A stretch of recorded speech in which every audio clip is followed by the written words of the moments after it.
All right, so let's start with the big story that we're tracking on WION at this hour, where Europe continues to be the worst affected continent, with nearly about 66,000 deaths having been reported there. And Europe's death toll accounts for more than 70% of the deaths recorded worldwide. Now, France, Spain and Italy continue to be the worst affected nations on the continent. So let's start in terms of what is happening in Italy, which had been the original epicenter of the outbreak in Europe.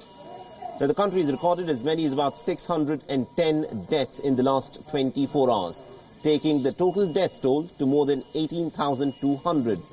Now, Italy continues to remain the worst affected nation in the world, but it looks like the curve is finally beginning to flatten out in the country. The latest figures suggest that the number of positive cases increased by a little over 1% in comparison with a rise of almost about 7% just 2 weeks ago. Meanwhile, Spain has recorded as many as about 683 deaths in the last 24 hours, a drop from yesterday's 757 deaths. And Spanish Prime Minister Pedro Sanchez has even said that the situation is improving, and he's vowing for a full victory over the virus. Spain has extended its state of emergency until the 26th of April, keeping people at home for a further 2 weeks. Neighbouring Portugal has also tightened the lockdown measures over the Easter weekend. Meanwhile, in France, the country's coronavirus death toll has now risen to 12,210. Care homes in France are accounting for more than a third of all fatalities. But for the first time since the outbreak, the number of people in care has fallen again.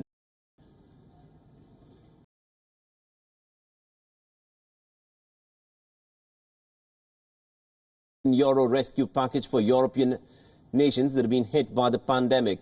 The package will give countries access to credit of almost about 2% of their GDP. But there is a condition that's been put on this credit line that's been extended.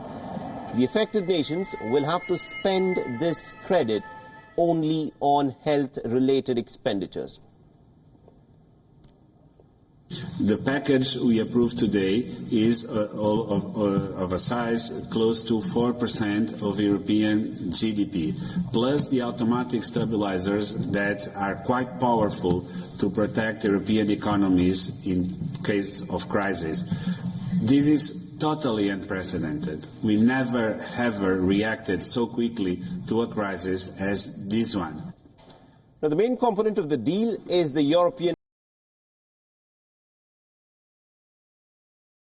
billion euros of cheap credit available to different governments. The European Investment Bank will also be stepping up its lending to companies with about 200 billion euros. Now, the package will bring the European Union's total fiscal response to the pandemic to about $3.5 trillion. This, of course, is the biggest bailout package anywhere in the world. But even as the European Union has agreed on terms of the relief package, the bloc has also put aside demands from Italy and Spain for what was earlier described as pooled borrowing. The north-south divide within Europe over the issue of corona bonds continues to expose deep divisions within the bloc. Now, the controversial corona bonds, a shared debt instrument to finance a recovery, has been supported by Italy, France and Spain.